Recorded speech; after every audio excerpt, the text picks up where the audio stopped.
नमस्कार, city post live के इस विशेष कार्यक्रम में आपका स्वागत है। मैं हूं श्रीकांत प्रत्युष। आपको कल ही हमने बड़ी खबर दी थी, सबसे पहले खबर दी थी कि चंदेश्वर वर्मा जो मंजू वर्मा के पति हैं, समाज कल्याण मंत्री के, वो पूरी तरह से बालिका गृह केंद्र के लपेटे में आ चुके हैं। पहले भी सीपीओ की पत्नी ने ये आरोप लगाया था कि जो लड़कियों ने बयान दिया था कि बालिका गृह में बड़े पेट वाले अंकल आया करते थे, वो अंकल कोई और नहीं थे बल्कि चंदेश्वर वर्मा थे, जो समाज कल्याण मंत्री मंजू वर्मा के पति हैं। ये कहा जा रहा था कि ये आरोपी की पत्नी है और इसके आरोप का कोई मतलब नहीं है, मंजू वर्मा का यही दलील था। लेकिन अब जो सीडीआर खंगाल रही है सीबीआई ब्रजेश ठाकुर के फोन का, उससे बहुत बड़ा खुलासा हो गया है। जैसा कि हमने कल ही बताया था आपको कि बहुत बड़ा खुलासा हो गया है कि जनवरी से लेकर अभी तक 17 बार ब्रजेश ठाकुर के साथ चंदेश्वर वर्मा की बातचीत हो चुकी है। जाहिर है मंत्री पति लगातार ब्रजेश ठाकुर के संपर्क में थे, उनके रिश्ते मधुर थे उसके साथ, क्योंकि ब्रजेश ठाकुर के ड्राइवर को सीबीआई ने पकड़ा, उसको इंट्रोगेट किया, घंटों इंट्रोगेट किया, और ये सच्चाई सामने आई है कि ब्रजेश ठाकुर के साथ चंदेश्वर वर्मा दिल्ली भी आया जाया करते थे। अब सीबीआई उस ट्रैवल एजेंसी का डाटा खंगालने वाली है जहां से इनके टिकट बनते थे। टिकट का पैसा कौन खर्च करता था, कौन देता था, कौन टिकट बनवाता था, इस राज का सामने आना अभी बाकी है। तो अब बहुत जल्द ये राज भी सामने आ जाएगा। तो अब मंजू वर्मा के लिए ये कह पाना बड़ा मुश्किल साबित होगा कि उन पर राजनीतिक आरोप लगाया जा रहा है, जाति की वजह से उनको निशाना बनाया जा रहा है, उनके पति निर्दोष हैं। हालांकि अभी भी वो कह रही हैं, उनका कहना है कि वो राजनीतिक आदमी हैं और उनको कोई भी फोन कर सकता है, किसी से भी उनको बात करनी पड़ सकती है। लेकिन सवाल ये उठता है कि आप तो राजनीतिक व्यक्ति हैं, आपके पति तो मीडिया से और राजनीति से बहुत दूर रहते हैं। हाँ ठीक है, आप की पत्नी अगर राजनीति में है, विधायिका हैं, मंत्री हैं, तो जाहिर है कि वो हैं, नाम के मंत्री हैं, विधायिका हैं, काम आप ही करते होंगे, इसमें कोई शक नहीं है। लेकिन ब्रजेश ठाकुर से आपका क्या ताल्लुकात हो सकता है, क्योंकि ब्रजेश ठाकुर तो कोई वोटर आपका है नहीं, और वो कोई आपके मंत्री जो हैं पत्नी, उस विभाग का सबसे बड़ा ठेकेदार भी है। तो उसके साथ आपका लगातार संपर्क में बने रहना, उसके साथ दिल्ली तक जाना, ये साबित करने के लिए काफ़ी है कि आपके अंतरंग संबंध उसके साथ थे, और अब सफाई देना बड़ा मुश्किल होगा आपके लिए। विपक्ष ने इसको बहुत बड़ा मुद्दा बना दिया है पहले से ही, शुरू के दिन से ही, जब से आरोप लगा है, सीपीओ की पत्नी ने आरोप लगाया है उनके पति के ऊपर, तब से विपक्ष मंजू वर्मा के इस्तीफे की मांग को लेकर हंगामा कर रहा है। लोकसभा से लेकर विधानसभा में हंगामा हो चुका है। पप्पू यादव लगातार आंदोलन कर रहे हैं, उनकी पार्टी आंदोलन कर रही है। बीजेपी के 3 बड़े नेताओं तक ने कर दिया मांग इस्तीफे की। गोपाल नारायण सिंह बीजेपी के सीनियर नेता हैं, उन्होंने सलाह दे दिया कि इस्तीफा दे देना चाहिए, इससे सरकार की भद पिट रही है। डॉक्टर सीपी ठाकुर ने इसी तरह का बयान दे दिया। इस बयान के बाद बीजेपी बचाव में उतरी थी मंजू वर्मा का, लेकिन ये बचाव में कब तक टिक पाएगी बीजेपी, ये भी कहना मुश्किल है, क्योंकि अब तो उनके संबंध स्थापित होते जा रहे हैं। पहले तो एक आरोपी की पत्नी ने आरोप लगाया था, इसलिए आप कह सकते थे कि उसका कोई मतलब नहीं है। लेकिन अब जब जांच में खुलासा हुआ है कि उनके पति का बहुत अच्छा संबंध था ब्रजेश ठाकुर से, तो ऐसे में उनका बचाव करना भी मुझे लगता है कि अब बीजेपी या सरकार के लिए मुश्किल होगा। मुख्यमंत्री नीतीश कुमार ने सोमवार को उनको क्लीन चिट तो दे दी थी, लेकिन साथ ही चेतावनी भी दी थी कि अगर किसी की भूमिका संदेह के घेरे में आती है, चाहे वो मंत्री ही क्यों ना हो या उनके रिश्तेदार क्यों ना हो, बख्शे नहीं जाएंगे। तो नीतीश कुमार का तो रिकॉर्ड यही है कि जिनकी भूमिका संदेह के घेरे में आ जाएगी वो छोड़ने वाले हैं नहीं। तो अब लगता है कि नीतीश कुमार कभी भी मंजू वर्मा से इस्तीफा मांग सकते हैं। तो मंजू वर्मा को इसके लिए तैयार रहना चाहिए।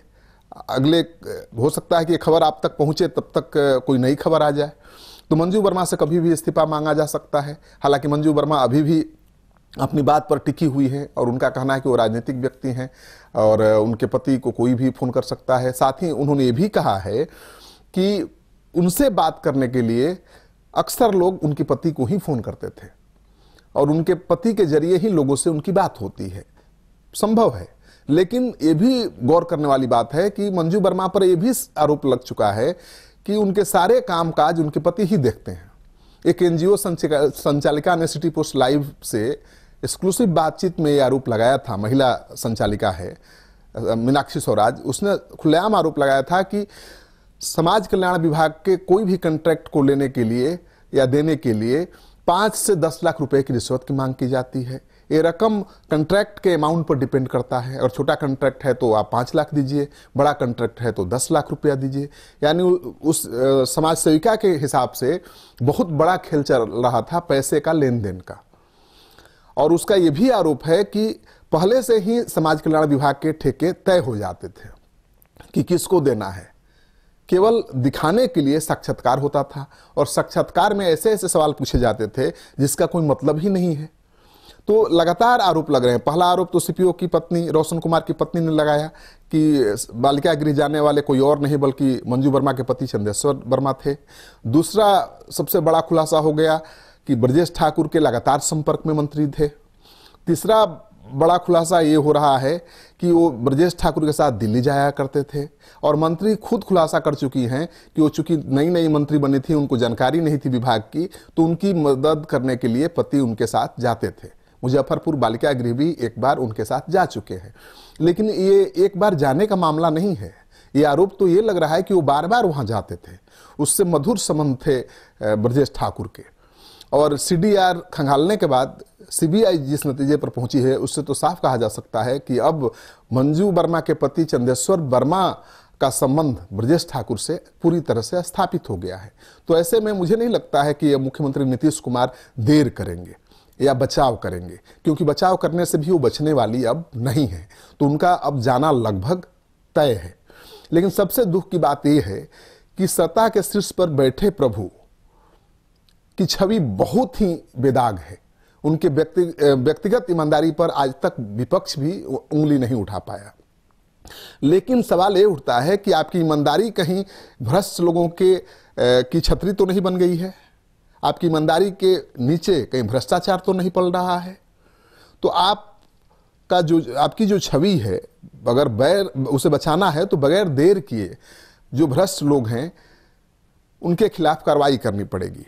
आप जब तक ये चिंता करेंगे कि आपके नीचे के लोगों के भ्रष्टाचार के खुलासे से आपके छवि पर असर पड़ेगा, तो मुझे लगता है कि और छवि खराब होगी।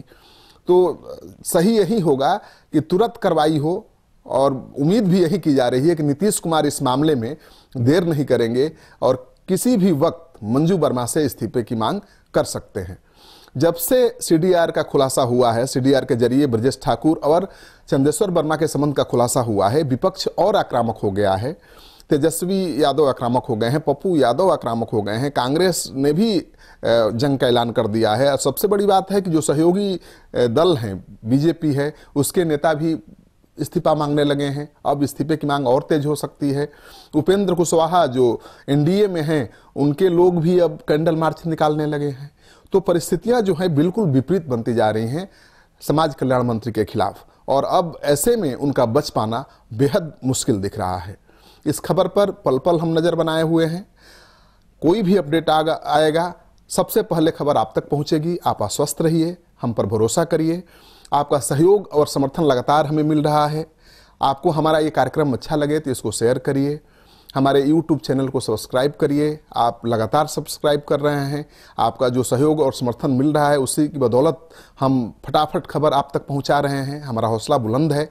तो हमें उम्मीद है कि आपका ये सहयोग और समर्थन आगे भी जारी रहेगा। तब तक के लिए हमको इजाज़त दीजिए। नमस्कार।